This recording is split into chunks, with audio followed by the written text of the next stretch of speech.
ఇప్పుడు హైడ్రా ఒక్కసారిగా వార్తల్లోకి వచ్చిన తర్వాత ఎఫ్టిఎల్ అంటే ఏంటి, బఫర్ జోన్ అంటే ఏంటి, వాల్టా చట్టం ఏంటి, లేదంటే గ్రీన్ జోన్ ఏంటి, ఇవన్నీ కూడా తెలుసుకునే ప్రయత్నం చేస్తున్నారు. At the same time question చేస్తున్నారు కూడా ట్విట్టర్ లో, లేదంటే ఫేస్బుక్ లో, లేదంటే ఎవరైనా లీడర్ మాట్లాడితే ఆ పర్టికులర్ వీడియో కింద కమెంట్ చేస్తున్నారు. చాలా హుస్సేన్ సాగర్ చుట్టూ బ్యూటిఫికేషన్ పేరుతో కనుమరుగైపోయిన గ్రీనరీ అంతా కూడా ఇప్పుడు థ్రిల్ సిటీ అవ్వచ్చు, ఈట్ స్ట్రీట్ అవ్వచ్చు, లేదంటే కొత్తగా ఏర్పాటు చేసిన సెక్రటేరియట్, మనము కూర్చొని మాట్లాడుతున్న బుద్ధ భవన్ కూడా బఫర్ జోన్ లో ఉంది కదా అని, దీనికి ఏం చెప్తారు సార్? దీంట్లో చాలా మీరు సెగ్రిగేట్ చేయాలి. ఇప్పుడు మనం కూర్చున్న బుద్ధ భవన్ కానీ, లేకపోతే ఇక్కడ ఉన్నటువంటి జిహెచ్ఎంసీ కానీ, లేకపోతే ఇంకేదైనా పబ్లిక్ ఆఫీసెస్ కూడా ఇవన్నీ కూడా ఏది బఫర్ జోన్ లో ఉన్నాయి, లేకపోతే నాలా మీద ఉన్నాయి అనేటటువంటిది కూడా వస్తుంది. మీరు పబ్లిక్ ఫెసిలిటీస్ ఒకలాగా చూడాలి. ఇది సపోజ్ నా ఇండివిజువల్, నేను ఒక కమర్షియల్ కాంప్లెక్స్ కట్టాను, కమర్షియల్ కాంప్లెక్స్ కట్టిన అది బఫర్ జోన్ లో లేదా ఎఫ్టీఎల్ లో ఉందనుకోండి, దాన్ని డిఫరెంట్ గా చూడాలి. ఈ రెండు ఒకటే కాదనమాట.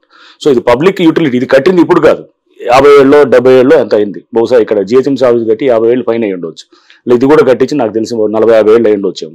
అంటే ఎప్పుడో కట్టిన వాటిల్ని మనం తీసుకొచ్చి జస్ట్ ఏదో ఆర్గ్యుమెంట్ సేక్ కోసం మనం ఆర్గ్యూ చేయాలంటే కనుక చేయొచ్చు, కానీ but there is a difference. ఇది ఒక పబ్లిక్ యూటిలిటీ కోసం కట్టింది, పబ్లిక్ పర్పస్ కోసం, ఇది పబ్లిక్ బిల్డింగ్. ఇది ఒక ప్రైవేట్ వాడు ఆక్రమించుకొని చెరువుల్లో గనక నా సొంత కన్వెన్షన్ హాల్లో, లేకపోతే నా సొంత కమర్షియల్ కాంప్లెక్స్, నా సొంత ఏదైనా ఒక రిసార్ట్ పెట్టుకునే దానికి ఒక ఏది అందరికి సంబంధించిన ఒక గవర్నమెంట్ ఫెసిలిటీ ఉండేదానికి చాలా తేడా ఉంటుంది. బట్ దాన్ని మనం అది ఇప్పుడు కట్టిందా లేకపోతే ఎప్పుడు కట్టిందా అనేది, అంటే ఒకటి సొంత పర్పస్ కోసం చేసేదాన్ని, పబ్లిక్ యూటిలిటీ కోసం చేసేది, పబ్లిక్ పర్పస్ కోసం చేసేదాన్ని, రెండింటిని డిఫరెన్షియేట్ చేయాలన్నమాట. అధికారులది తప్పనట్లేదు, వెళ్ళి స్ట్రక్చర్ ని కూల్చేస్తూ ఉన్నారు. తప్పు ఎవరు చేసినట్లు, శిక్ష ఎవరికి వేస్తున్నట్లు అనే ప్రశ్నకి మీ సమాధానం? లేదు, చాలా కరెక్ట్ అండి. ఇప్పుడు ఎందుకంటే దీంట్లో అధికారులని ఇప్పుడు మేము బాధ్యులను చేస్తూ కూడా ఆల్రెడీ ఈ రోజే మేము తయారు చేసాం రిపోర్ట్స్ కూడా, ఆ కన్సర్న్ పోలీస్ స్టేషన్స్ లో కూడా ఫైల్ చేస్తున్నాం. ఫైల్ చేసి అధికారులను కూడా ప్రాసిక్యూట్ చేయడానికి చేస్తున్నాం. రేపు హైడ్రా పోలీస్ స్టేషన్ వచ్చిన తర్వాత మేమే ఆటోమేటిక్ గా ప్రాసిక్యూట్ చేస్తాం. సో చేసిన అధికారులని వదిలే పరిస్థితి ఉండదు. ఎందుకంటే ఇప్పుడు దొంగ సర్వే నెంబర్లు వేసి ఇరిగేషన్ ఎన్ఓసి ఇవ్వకున్నా కానీ కూడా, అది చెరువులో ఉన్నా కానీ కూడా దాన్ని పర్మిషన్స్ ఇచ్చి చేస్తే కనుక అధికారి డెఫినెట్ గా అతను తప్పిదాన్ని మనం 100% గా దాన్ని ప్రాసిక్యూట్ చేసేటువంటి తప్పిదం కింద తీసుకుంటాం అనమాట. సో మనము అది ఆఫీసర్స్ లేకపోతే సంబంధించిన కన్సర్న్ ఎవరైతే గనక ఇట్లా ఆథరైజ్ చేశారో వాళ్ళని 100% అది చేస్తాము. దాంతోపాటు మీరు అన్నట్టు ఏంటంటే ఇప్పుడు కొన్ని ఉంటాయి, ఏది చాలా మంది లేఅవుట్ ఎప్పుడో వేసి ఉంటారు, వేసి ఎప్పుడో వాళ్ళు 50 ఏళ్ల క్రితం లేఅవుట్ వేశారు, వేస్తే చెరువులో వచ్చిన తర్వాత ఎప్పుడో కట్టిన దాన్ని మేము ఇప్పుడు దాని మీద ఏం పోవట్లేదు కదా. అప్పుడు ఆ టైంలో ఇచ్చారంటే అప్పుడు కూడా ఉన్నది. ఎఫ్టీఎల్ అనేది ఇప్పుడు కొత్తగా వచ్చింది నోటిఫికేషన్, ఇప్పుడు అయిందేమో కానీ ఎఫ్టీఎల్ అనేది చెరువు నుంచి మొదటి నుంచి కూడా ఉంటుందన్నమాట. మీరు మెమోరియల్స్ ఆఫ్ లేక్స్ అని ఉంటాయి, మెమోరియల్స్ ఆఫ్ లేక్స్కి వెళ్తే కనుక మీకు ఉస్మాన్ సాగర్ 1920లో పెట్టినప్పుడు మోక్షగుండ విశ్వేశ్వరయ్య గారు హైదరాబాద్ ఫ్లడ్ మేనేజ్మెంట్ కోసము, డ్రింకింగ్ వాటర్ పర్పస్ కోసం 1920లో కట్టినటువంటిది అది. అప్పటి నుంచి ఎఫ్టీఎల్ కాన్సెప్ట్ ఉంది. బట్ నోటిఫై చేసింది సబ్సిక్వెంట్ గా అయ్యుండొచ్చు, కానీ నోటిఫికేషన్ అనేది పబ్లిక్ డొమైన్ లో పెట్టడం. బట్ ఎఫ్టీఎల్ అనేది అప్పుడు మనకు చూస్తే ఉంటాయి, ఏది పోల్స్ లెక్క పెట్టి స్తంభాల లెక్క, అది మన కడీల లెక్క పెడతారు, పెట్టి మీకు అది దట్ ఈస్ అది కూడా నోటిఫికేషనే. ఆ చుట్టుపక్కల అందరికి తెలుసు ఇది ఎక్కడ ఎఫ్టీఎల్ ఎక్కడ ఉంటుంది, ఎక్కడ దాకా రావచ్చు, ఎక్కడ దాకా కట్టవచ్చు అనేది కూడా. బట్ ఇది పబ్లిక్ డొమైన్ లో పెట్టేదానికి నోటిఫికేషన్ ఉంటుంది. పాత వాటిల్కి లేఅవుట్స్ ఇచ్చారు, వాటిల మీద పోవాలనేది అలా కాదు. మనం దీన్ని చాలా క్లియర్ గా సెగ్రిగేట్ చేస్తాం. సెగ్రిగేట్ చేసినప్పుడు ఎవరైతే గనక ఇప్పుడు మీరు చూసారు, మేము చేసిన అన్ని కూడా మీరు ఒకసారి చూస్తే అర్థమవుతుంది. ఏం చేసాం, అప్కమింగ్ స్ట్రక్చర్స్ ని డిమాలిష్ చేసాం. ఏది చందానగర్ లో కానీ, లేకపోతే నిజాంపేటలో కానీ, లేకపోతే గనక చింతల చెరువులో గనక మీరు చూస్తే గనక చిన్న చిన్న షెడ్స్ లాగా వేసి వెనకాల బ్యాక్గ్రౌండ్ లో ఒక లీడర్ ఉండి అతను వీళ్ళని ముందు పెట్టి చేసిన దాన్ని డిమాలిష్ చేసాం ఎఫ్టీఎల్ లో వచ్చిన వాటిని. సిమిలర్ గా గండిపేట దగ్గర ఉన్నటువంటి వాటిల్లో కూడా అక్కడ రిసార్ట్స్, పెద్ద పెద్ద రిసార్ట్స్ వచ్చాయి, దానికి సంబంధించి కూడా డిమాలిష్ చేసాం. బొమ్ముర్కు దావులలో కూడా అప్కమింగ్ స్ట్రక్చర్స్ ఏదైతే కనుక కడుతున్నారో పక్కన కట్టినవి ఆల్రెడీ ఎప్పుడు ఉన్నాయి 3-4, దాన్ని డిమాలిష్ చేయలేదు, కడుతున్న దాన్ని డిమాలిష్ చేసాం. సో మీకు చూస్తే అట్లానే ఎన్ కన్వెన్షన్ ని డిమాలిష్ చేయడానికి కూడా ఎందుకు కారణం, అదే ఆ కన్వెన్షన్ దానికి పర్మిషన్స్ లేవు, పర్మిషన్స్ లేకుండా ఎఫ్టీఎల్ లో ఉంది. సో ఎఫ్టీఎల్ లో ఉందా లేదా ఇదంతా అనేది డిస్కషన్ పేపర్స్ మీద ఉండొచ్చేమో, కానీ అక్కడికి వెళ్ళి చూస్తే ఎవరికైనా కానీ ఒక నేకెడ్ ఐకి మనకు అర్థమైపోతుంటుంది. ఆ నీళ్ళలో వచ్చి అలలు వచ్చి అక్కడ గోడకి ఏది రిటెన్షన్ వాళ్ళకి తగులుతున్నప్పుడు అది చెవుల్లో ఉందా లేదా అనేటువంటి గుడ్డని చెప్పగలుగుతాడు అనమాట. 2 సార్లు ఎక్స్ వేదికగా ఒక అంగుళం గజం స్థలం కూడా నేను కబ్జా చేయలేదు, లేదంటే ఎంక్రోజ్ అవ్వలేదు, పక్కాగా పట్టాలి ఆయన తీసుకుని నేను అక్కడ కన్స్ట్రక్షన్ చేశానని చెప్పి నాగార్జున చెప్తున్నారు. మోరో స్టే కూడా రాలేదని మీరు అన్నారు, వచ్చిందని అక్కడ నుంచి వస్తుంది. ఏం జరిగింది అసలు? నోటీసులు ఇచ్చారా ఫస్ట్ ఆఫ్ ఆల్ మీరు ఎన్ కన్వెన్షన్ కి? పట్టా ల్యాండ్ అనేది ఫస్ట్ ఒక దానికి మనం క్లియర్గా ఉండాలి. పట్టా ల్యాండ్ అనేది మీరు చూస్తే కనుక శిఖం పట్టాస్ అంటారు. అంటే దాన్ని శిఖం పట్టాలు అంటే ఏంటంటే చెరువు ఉంటుంది, చెరువులో శిఖం పట్టా అంటే కనుక చెరువులో డెడ్ స్టోరేజ్ వచ్చినప్పుడు, అంటే డెడ్ స్టోరేజ్ అంటే ఏంటి, బేసిక్ కొంతవరకే ఉంటుంది వాటర్, మిగతాది వాటర్ ఉండదు. ఎప్పుడు వస్తుంది డెడ్ స్టోరేజ్ అనేది, ఖరీఫ్లో వర్షం వస్తుంటుంది, రబీకి వచ్చేటప్పటికి వాటర్ తగ్గిపోతుంది, తగ్గిపోయినప్పుడు అప్పుడు ఒక పంటను వేస్తారనమాట. దాన్ని ఏక్ ఫసలి అంటారనమాట, మన మామూలు పాతకాలంలో కూడా ఏక్ ఫసలి అనేది.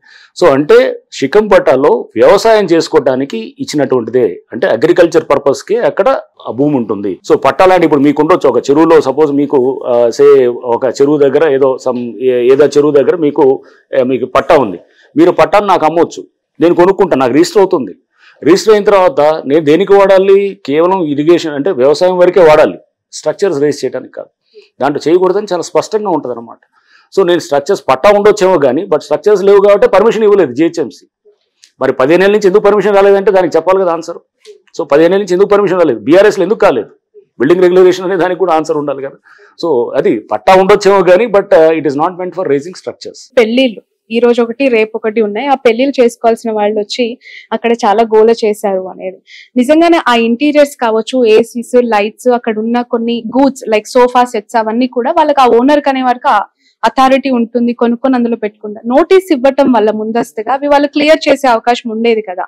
సో పూర్తిగా అక్కడ నోటీస్ ఇచ్చామండి, నోటీస్ ఇవ్వలేదని ఎందుకు అనుకుంటున్నారు, నోటీస్ ఇచ్చాము, we have followed the due process. వాళ్ళు ఆ డ్యూ ప్రాసెస్ మేమంతా ఫాలో అవుతూనే వాళ్ళకి మధ్యాహ్నం కల్లా స్టే తెచ్చుకోగలిగారు. సో మీరు ప్రాసెస్ ఫాలో అవుతాము, ప్రాసెస్ ఫాలో అవుతూనే చేస్తాం. కొంతమంది ఒకళ్ళిద్దరికి ఇబ్బంది అయి ఉండొచ్చు, వాళ్ళకి మ్యారేజెస్ ఇబ్బంది అయిందంటే కనుక మీకు బెంథమ్స్ థియరీ ఆఫ్ యూటిలిటేరియన్ ప్రిన్సిపల్ అని ఒకటి ఉంటుంది. బెంథమ్స్ యూటిలిటేరియన్ ప్రిన్సిపల్ ఏంటంటే maximum good for maximum people అనమాట. అంటే ఎక్కువ మందికి మంచి చేసేది అది కావాలన్నమాట. ఒకళ్ళిద్దరు నష్టపోతారని చెప్పేసి 98-99% మంచి చేసేదాన్ని ఆపరనమాట. సో ఒకళ్ళిద్దరు అనే దానికి డెఫినెట్గా వాళ్ళకి దానివల్ల నష్టం అయి ఉండొచ్చేమో కానీ నేను కాదనలేను, వాళ్ళ మ్యారేజ్ పెట్టుకునే దానికి డిస్టర్బ్ అయి ఉండొచ్చు. బట్ దానివల్ల ఓవరాల్ గా మీకు సమాజం మీద వచ్చినటువంటి ఇంపాక్ట్ కూడా మనం చూడాలన్నమాట. ఏదైనా డిపార్ట్మెంట్ సంచలనాల డిపార్ట్మెంట్ మీకు వస్తుందా, లేదంటే మీ చేతిలోకి వచ్చినాక ఆ డిపార్ట్మెంట్ సంచలనం అవుతుందా? నాకు ముందు నుంచి కూడా ఒక క్యూరియస్, రంగనాథ్ గారు ఏది చేసినా ఒక సంచలనం. చివరికి ఈ రోజు మీ ఇంటి దగ్గర సెక్యూరిటీ పెడితే కూడా అది ఒక వార్త అయిపోయింది స్టేట్ వైడ్ గా కూడా. మెడికో ప్రీతి ఇష్యూ, అమృత ప్రణయ్ ఇష్యూ అవ్వచ్చు, లేదంటే ట్రాఫిక్ ఇష్యూ, కార్స్ కి బ్లూ ప్రింట్ కి సంబంధించి అప్పుడు చాలా సెన్సేషనలిజం అయింది. ఇప్పుడు హైడ్రా కూడా అదే కోలోకి వచ్చేసింది. అంటే సెన్సేషన్ ఎందుకైతే నాకు తెలియదు కానీ బట్ నేను ఒక స్టెప్ 2-3 స్టెప్పులు ముందుకు వెళ్తాను. సపోజ్ మీరు ఒక గాంజాది నల్గొండలో ఉన్నప్పుడు గాంజాది పట్టుకున్నాం అనుకోండి, అక్కడతో ఆపేది ఉండదు అనమాట. దాని సోర్స్ అయినటువంటి ఏఓబి ఏరియాలోకి వెళ్ళి మేము అప్పుడు ఫైరింగ్ చేయడం జరిగింది అనమాట. చేసినప్పుడు అది సెన్సేషన్ అంటే ఏంటంటే రూట్స్కి వెళ్తాం, రూట్స్కి వెళ్ళినప్పుడు న్యాచురల్గా దానివల్ల అంటే ప్రాబ్లమ్ని అక్కడ చూడకూడదు సూపర్ఫిషియల్గా. దాని నెక్స్ట్ 3-4 స్టెప్స్ లోపలికి వెళ్తే కనుక అసలు సమస్య అక్కడ ఉంటుంది అనమాట. ఇప్పుడు హైడ్రా కూడా ఎందుకు disaster management, asset protection 2 components ఉంటాయి. డిజాస్టర్ మేనేజ్మెంట్ అంటే డిజాస్టర్ రెస్పాన్స్ అనేది ఓకే, మామూలుగా మీరు ఇంతకుముందు టిపికల్గా వర్షం పడితే కనుక పారలు పలువులు పట్టుకొని రోడ్డు మీద మ్యాన్హోల్స్ పక్కన చేసేది. నేను ట్రాఫిక్లో 5 ఏళ్ళు ఉన్నాను, నేను డీసీపీగా చేశాను అండ్ సిటీ ట్రాఫిక్ చీఫ్గా చేశాను. సో నాకు తెలుసు ట్రాఫిక్ సమస్యలు ఎలా ఉంటాయనేది కూడా ఈ వర్షం వచ్చినప్పుడు. బట్ సమస్య అక్కడ కాదు, సమస్య ఇక్కడ ఉంటుంది అనమాట. ఏది అసెట్ ప్రొటెక్షన్ దగ్గర, ఏది చెరువులు ఆక్రమించుకోవటం, నాళాలంతా మొత్తం ఆక్రమించుకోవటం తోటి సమస్య అక్కడి నుంచి వచ్చేది. మనకు కనపడేది కాజ్, ఇది ఎఫెక్ట్ అక్కడ అనమాట. సో అందుకోసం మనం ఎప్పుడు కూడా రూట్ కాజ్లోకి వెళ్లాల్సిందే తప్పు కానీ పైన కనపడే సూపర్ఫిషియల్ ఎఫెక్ట్ మీద మనం